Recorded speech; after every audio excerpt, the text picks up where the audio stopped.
दोस्तों, आज से करीब 20 से 25 साल पहले दुबई के पास कुछ भी नहीं था। बस वहाँ रेत ही रेत थी। वहाँ पानी का कोई सोर्स तक नहीं था, ना ही कोई साधन। तो आखिर दुबई इतना अमीर बना कैसे? एक बड़ा सवाल है। न दुबई के पास अपना खाना था, न दुबई के पास अपना पानी था, न उसका अपना खुद का सोना था। लेकिन आज उसके पास गोल्ड मार्केट है। तो आखिर दुबई के पास ये सब आखिर कहां से आया? आखिर इतना बड़ा बदलाव कैसे? आखिर इसके पीछे किसका हाथ है? तो चलिए वीडियो को शुरू करते हैं और जानते हैं दुबई के आगे बढ़ने का राज। Then welcome back to the Knowledge of History channel, and this channel and all scripts are owned by Hitesh Giri Gosai। कुछ लोगों को लगता है कि दुबई तेल बेच के इतना अमीर बना है, लेकिन ऐसा कुछ भी नहीं है। दुबई को तेल से मात्र 1% की रेवेन्यू ही जनरेट होती है। तो फिर दुबई के पास इतना पैसा आया कहां से? शेख मोहम्मद बिन रशीद अल मक्तौम ने दुबई को पहले तो टैक्स फ्री बना दिया है, जिस वजह से यहाँ बड़े बड़े बिजनेसमैन लोग आकर खुद इन्वेस्ट करते हैं, व्यापार करते हैं। इन्होंने एक आइलैंड बनाया और उसमें बहुत सारे घर बनाए, फिर उसको बेचकर अच्छी खासी रेवेन्यू जनरेट की और आगे बढ़ता गया और आज इस मुकाम पर है। दोस्तों, आज दुबई की शान और शौकत कहां तक पहुंच गई है, आइए ये भी जानते हैं। वैसे दोस्तों, आपको क्या लगता है कि दुबई के पास पहले से ही पैसा था? तो आप पूरी तरह से गलत है। दुबई के पास क्या था आज से 22 साल पहले? दुबई के पास क्या सोना चांदी था? नहीं, ऐसा कुछ भी नहीं था। लेकिन फिर भी बड़ा सवाल, अचानक ऐसा क्या हुआ दुबई दुनिया में रहते हुए एक अलग ही दुनिया बन गया? आज टूरिज्म दुबई की सबसे बड़ी सोर्स ऑफ इनकम है। आज दूसरे देशों से लोग आते हैं दुबई में, उनके पैसों से दुबई राइज कर रहा है। आज यहाँ टूरिज्म इतना बढ़ चुका है कि इसे पीछा करने वाला कोई नहीं है। इस शहर का एक ही कॉन्सेप्ट है और वो है, जो करेंगे बड़ा करेंगे, नहीं तो कुछ नहीं करेंगे। यहाँ आर या पार की बातें होती हैं। दुबई में आपको कुछ भी एवरेज नहीं मिलेगा। यहाँ पर सिर्फ और सिर्फ इतिहास बनाए जाते हैं। अगर ये बिल्डिंग बनाएंगे तो वो भी दुनिया की सबसे ऊंची बिल्डिंग होती है। यहाँ पर ये समंदर के अंदर टेनिस कोर्ट बना देते हैं। यहाँ पर ये दुनिया का एकमात्र 7 स्टार होटल बना देते हैं। यहाँ पर आपको अमीरी साफ साफ नजर आती है। यहाँ पर आपको एक से बढ़कर एक प्रोजेक्ट नजर आते हैं। जब तक आप सबसे बड़ा काम नहीं करेंगे, तब तक बड़ी खबर नहीं बनेंगे आप। बुर्ज खलीफा को ले लीजिए, इसके बारे में किसे नहीं पता है। ना सिर्फ ये दुनिया की सबसे बड़ी बिल्डिंग है, बल्कि ये सबसे अनोखी है। होता यह है कि जैसे इस तरह की अनोखी चीजों को दुनिया में सबसे अलग माना जाता है, वैसे इसके बारे में बातें होती हैं और उसके बाद आपका टूरिज्म सेक्टर बढ़ने लगता है। यहाँ अगर आपको सबसे ज्यादा फैसिलिटी मिलती है, तो आपके ऊपर सबसे ज्यादा पेनल्टी भी लगाई जाती है। अगर आपने गलती से भी ट्रैफिक रूल फॉलो नहीं किया, तो अच्छे खासे पैसे आपके अकाउंट से निकाल लिए जाते हैं। साल भर में फाइन के जरिए भी दुबई में काफी पैसों को इकट्ठा किया जाता है। इसका मतलब ये नहीं कि यहाँ की सरकार आपसे नियम तोड़ने को कहती है। यहाँ पर आप कुछ ऐसी चीजें देखेंगे जो आपने कहीं और नहीं देखे होंगे। कहा जा रहा था कि रेगिस्तान में कभी फूल नहीं उग सकते हैं, लेकिन आप ये देखिए, दुबई ने दुनिया का सबसे बड़ा और सबसे खूबसूरत फूलों का गार्डन बना दिया। मिरेकल गार्डन दुनिया का सबसे सुंदर और सबसे बड़े प्राकृतिक फूलों के बागानों के लिए जाना जाता है।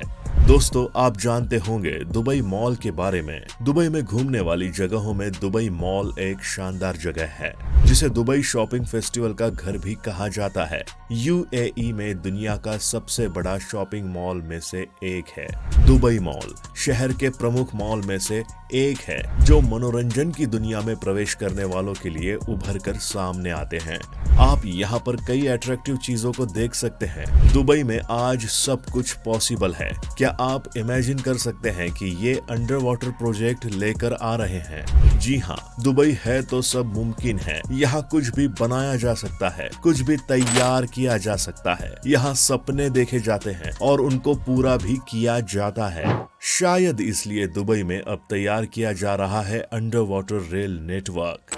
ये ऐसा नेटवर्क है जहां समुद्र के नीचे ट्रेन चलेगी, वो भी सुनामी की स्पीड से। सोचिए जरा, एक तो ट्रेन तूफान की रफ्तार में चलेगी, ऊपर से समंदर के अंदर, मतलब क्या बात है। दुबई में मैन मेड आइलैंड तैयार कर लिया गया है, ये बात तो आपको पता ही होगी। लेकिन जिस तरह से इस आइलैंड को शेप दिया गया है वो सबसे अलग आपको लगेगा। अगर ये चाहते तो आइलैंड को एक सर्कल का शेप देकर छोड़ सकते थे, लेकिन उन्होंने इसे एक अलग डिजाइन दिया, जिसके बाद यहाँ पर बनाए गए खूब सारे घर और फिर इन्हें मोटी रकम पर बेच दिया गया।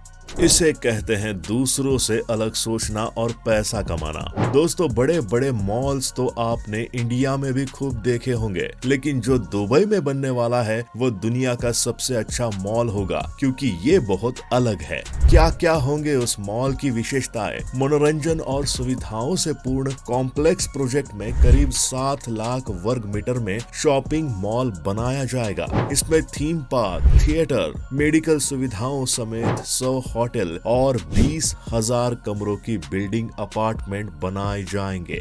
आपको जानकर हैरानी होगी कि इस मॉल के अंदर 7 किलोमीटर का वॉकिंग स्ट्रीट बनाया जाएगा। जी हाँ, 7 किलोमीटर का वॉकिंग स्ट्रीट, वो भी मॉल के अंदर। इसको इस तरह से तैयार किया जाएगा कि गर्मी के मौसम में एयर कंडीशनर से ट्रैक ठंडा रहेगा और सर्दी में मॉल की छत को खोल दिया जाएगा ताकि धूप अंदर आ सके। साथ ही आपको ये भी बता दूं कि इस मॉल के अंदर ही बच्चों के लिए एक बड़ा प्लेग्राउंड तैयार किया जाएगा। कहने का मतलब ये है कि इस मॉल में आपको सब कुछ मिलेगा। अब आपको केवल एक जगह जाना है और अपना मनपसंद सामान खरीद कर चले आना है। आपको जगह जगह घूमने की कोई जरूरत नहीं। ये है दुबई का लेवल। आप खुद ही सोचिए कैसे इस शहर ने सिर्फ 20 से 22 सालों में अपने आप को कहां से कहां पहुंचा दिया। दुनिया के सबसे बड़े गोल्ड मार्केट से लेकर दुनिया के सबसे तेज रफ्तार से बढ़ता हुआ फाइनेंशियल कैपिटल दुबई अपने आप में कमाल है। इस समय दुनिया स्ट्रगल कर रही है, किसी भी इवेंट को करने में बड़ी परेशानियां हो रही हैं और दुबई में क्रिकेट का सबसे बड़ा इवेंट यानी कि IPL बहुत अच्छे से हुआ और इस बार तो क्राउड के साथ ये दिखाता है कि दुबई शहर में कितना दम है। अगर हम बात करें दुबई के आगे बढ़ने की, तो इसके पीछे संयुक्त अरब अमीरात के शासक दुबई के शेख मोहम्मद बिन राशिद अल मुक्तुम का हाथ है। ये बड़ी दूर की सोचते हैं और फिर उसे पूरा करने के लिए अपनी पूरी ताकत लगा देते हैं और उसे पूरा भी करते हैं। दुबई का इतिहास 3000 साल पुराना है। 9 जून 1833 को दुबई की शुरुआत हुई। मध्य युग में इसे व्यापार और मोती के केंद्र के रूप में जाना जाता था। इस पर शासन करने वाले शेखों ने 1892 में अंग्रेजों के साथ एक समझौता किया, जिसके तहत यूनाइटेड किंगडम दुबई को ऑटोमन साम्राज्य से रक्षा करने के लिए सहमत हुआ। 1930 के दशक में वैश्विक महामंदी में दुबई का मोती उद्योग ध्वस्त हो गया। तेल की खोज के बाद ही इसकी अर्थव्यवस्था में फिर से उछाल आने लगा। 1971 में दुबई संयुक्त अरब अमीरात बनाने के लिए 6 अन्य अमीरात के साथ जुड़ गया। 1975 तक आबादी 3 गुनी से अधिक हो गई थी, क्योंकि विदेशी श्रमिक शहर में आते थे।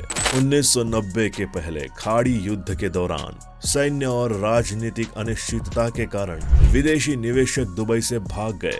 हालांकि इसने उस युद्ध के दौरान गठबंधन बलों के लिए एक ईंधन भरने वाला स्टेशन प्रदान किया और 2003 में अमेरिका के नेतृत्व वाले इराक पर आक्रमण किया, जिसने अर्थव्यवस्था को गद्दी देने में मदद की। आज की तारीख में दुबई बिजनेस हब बन गया है। 2006 में शेख मोहम्मद बिन रशीद अल मुख्तौम दुबई के पहले राजा बने और UAE के वाइस प्रेसिडेंट भी बने।